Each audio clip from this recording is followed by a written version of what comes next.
नमस्कार मंडळी, टेस्टी चव कुक विथ प्रांजली या आपल्या यूट्यूब चॅनलमध्ये तुम्हा सर्वांचे स्वागत आहे।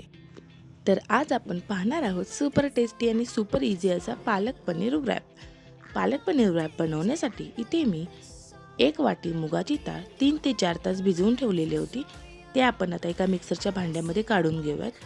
त्याचमध्ये आपण 10 ते 12 पालकाची पाने ॲड करून घेऊयात आणि आता 1 चमचा जिरे आणि 1 इंच आल्याचा तुकडा हे पण ॲड करून घेऊयात। आता आपण हे सर्व मिश्रण 1 वाटी पाणी घालून मिक्सरच्या भांड्यामधून वाटून घेऊयात।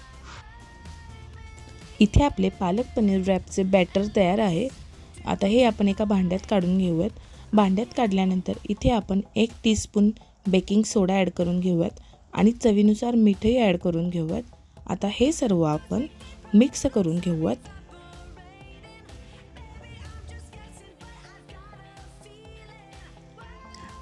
हे सर्व मिक्स केल्यानंतर आपण एक 5 ते 10 मिनिटं हे बॅटर झाकून ठेवूयात। 5 ते 10 मिनिटानंतर एक पॅन घेतलेला आहे, त्यावरती तुम्ही तेल, तूप किंवा बटर यापैकी तुमच्या आवडीप्रमाणे काही लावू शकता। आता या पॅनवरती जसे आपण डोशाचे बॅटर पसरवतो त्याचप्रमाणे हे बॅटरही पसरवून घ्यायचं आहे।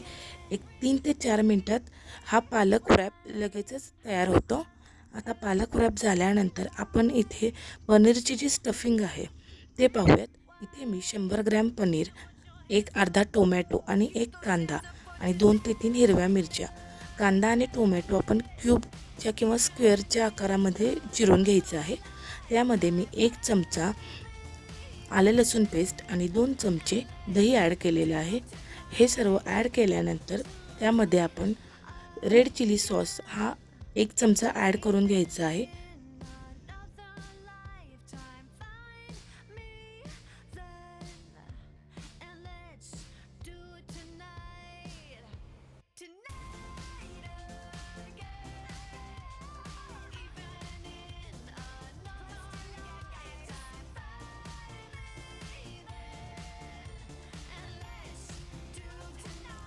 रेड चिली सॉस ॲड केल्यानंतर आपण चवीप्रमाणे मीठ आणि 1 चमचा चाट मसाला ॲड करून घ्यायचा आहे।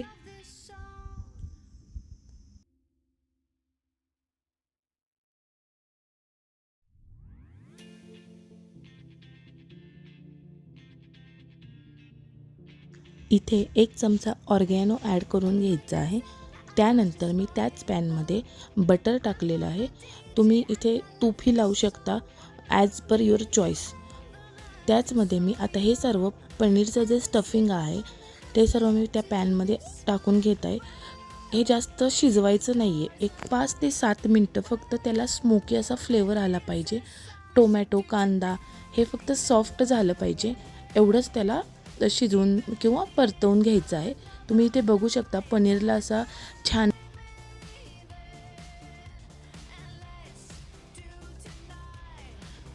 स्मोकी असं रोस्टेड झालेलं आहे, म्हणजे स्मोकी फ्लेवर येत आहे। त्याचबरोबर कांदा, टोमॅटो हे नॉर्मल असे सॉफ्ट झालेले पाहिजेत। आता आपण बनवून घेतलेल्या आपल्या पालक रॅपवरती 1 चमचा मेयोनीज टाकून ते सर्व स्प्रेड करून घेऊयात।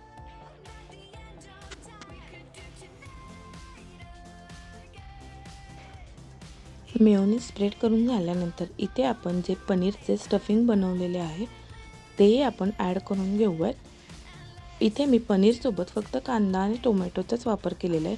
तुम्हाला हवं असेल तर तुम्ही इथे तुम्हाला आवडतील त्या भाज्याही ॲड करू शकता, जसं की शिमला मिर्च, कोबी।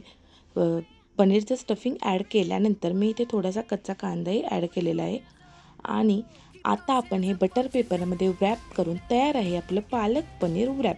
सुपर टेस्टी आणि सुपर इझी असं पालक पनीर रॅप नक्की करून पहा आणि आपल्या टेस्टी चव कुक विथ प्रांजली या चॅनेलला लाईक, शेअर, सबस्क्राईब नक्की करा। Thanks for watching.